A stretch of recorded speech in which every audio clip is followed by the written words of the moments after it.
Hey guys, welcome back to Super Platinum Achievement. I'm Mitch. I'm Austin. And today we are going to bring you Wait, but first we have something special for our fans. We are doing a giveaway. To our fans. As soon as we reach 150 subscribers, we will send you a $25 gift card to your favorite gaming store. Yes. That being the PlayStation Store, Xbox Store, Nintendo, Steam, whatever you want. $25, we will send you a code. Just send us a screenshot of your that you subscribe to our channel. Then on our social media pages, one of them, whether that be Facebook, Instagram, Twitter, send us a direct message with that screenshot and we will enter you in that $25 giveaway. Once again, $25, we'll send you a code, whatever gaming store you want. A whole game, almost. 50 subscribers once we hit that, so make sure to like, subscribe. 150. 150. 50 more subscribers. We're doing okay. 150 subscribers. Make sure to like, subscribe, and share so we get to that milestone a little bit quicker. Now back to your normally scheduled program. Top 5 gimmicks that worked for video games. Number 5. The Nintendo DS. The Nintendo DS is now one of the best-selling consoles of all time. The gimmick part being the double screen, the touch screen. One of them being the touch screen. Was a pretty big deal. Had a microphone in it, and stuff like that. And I remember when they brought back the flip open technology from the SP. Game Boy Advance SP. That's what it was. I remember when I was. I don't remember the exact age I was when this came out, and I was wanted it so bad, and I got it for Christmas, and I was so excited.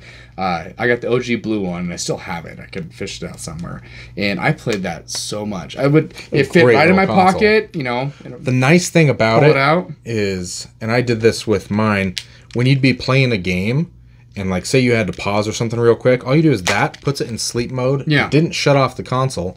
Saved your battery life. You could throw it in your pocket, and then when you're ready, open it up again. There you are. It was genius, and for the time when it came out, it was just honestly it changed handheld gaming. So it did. It really. That's did. Our number 5. Number 5. Number 4. We think dual analog. So we know Nintendo kind of had the first analog on the N64 controller that was probably the most infamous 3 grip thing, annoying, but then.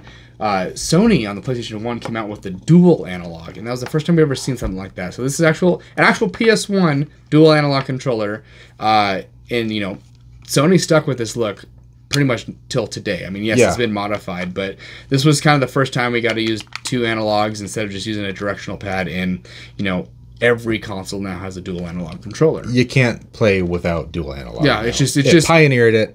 Yeah, I mean, I remember getting... And it turned it into a standard. I remember my brother and I got Ape Escape. Was the game we had on PS1, and we couldn't play it because we had the original PlayStation controllers that didn't have analogs, and the game needed analog controls. Mm-hmm. So we actually had to get this exact same controller. Mitch happened to have the same one. We had to go get it to play that game, and that was... it changed our lives. You realize how much better it is. You can't, you don't have to try to push 2 buttons at the same time. You can just... there it is, and it still had the option you could turn it on and off, so it's kind of cool. But dual analog, I think, was probably one of the better gimmicks that paid off and kind of paved the way for every controller we see today. So. Yes, absolutely did. Number 3. The Nintendo Switch.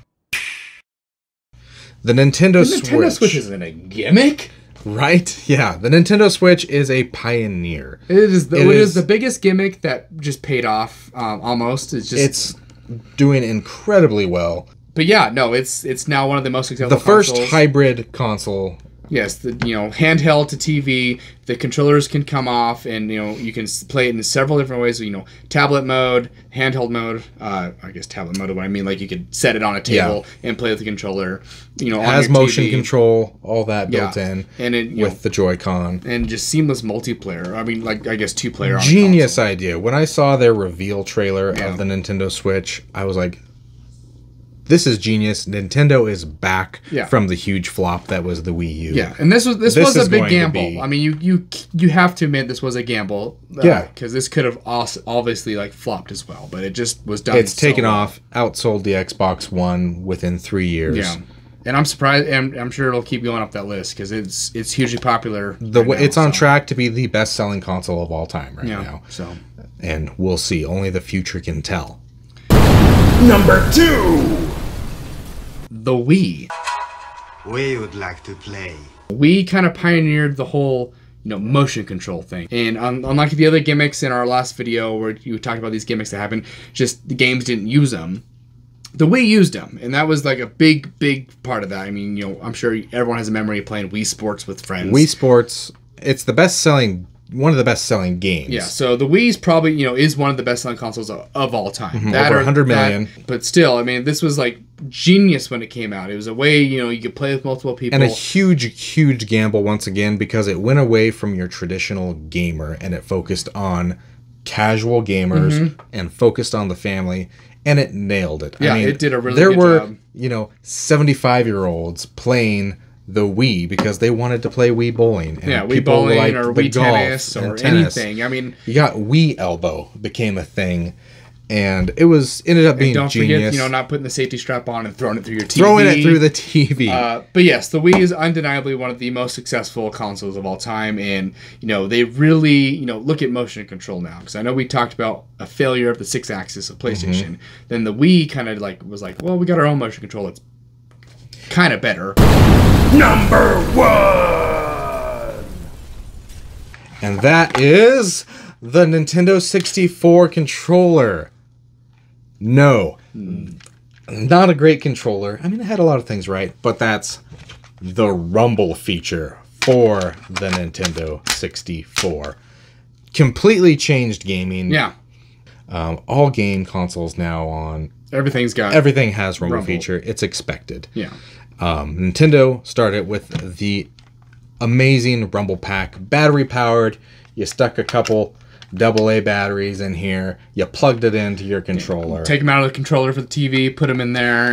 Exactly the good stuff. Your dad yelled at you. No one needs the smoke detector. Let's take the batteries out. But yeah, I mean the Rumble Pack. I mean every controller now has. It's expected. A rumble. And every controller. Yeah. Even phones have them now.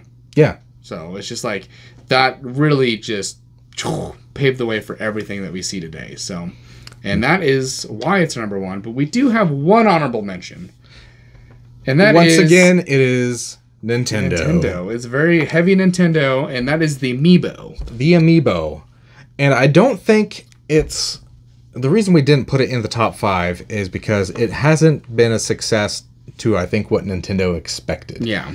They wanted to use it much more for the factor of actually using that NFC chip. Like they launched it as, this is how you save your character's stats on Smash Brothers. You scan it, you do that, you scan it, you get items, and it has all these cool things in games. Yes, you can do that, but people ended up just buying them up because they are really, really well done and detailed. They're like good collectible items and figurines. That's what mine are. I buy them, and they sit back here on my shelf, and I hardly ever touch them. So yeah, that kind of rounds up our top 5 plus the honorable mention of the best gimmicks that paid off in the end and actually kind of paved the way for the future of gaming. So if you like more of these videos, please like and subscribe and share, because remember we are doing that giveaway, so you need to share. If you want $25 worth of games on your favorite game store, subscribe. Get us to that 150 subscriber mark. We will do a giveaway once again. Screenshot once you've subscribed. Send it to us in a message on Facebook, Instagram. It's all super platinum achievement. Even Twitter, we sometimes check that. Yeah, every now and then. Every now and then, or whatever changes. But yeah, mostly Facebook and Instagram. We check those more regularly. So please subscribe, share, like our videos, and we'll see you guys next time. See ya.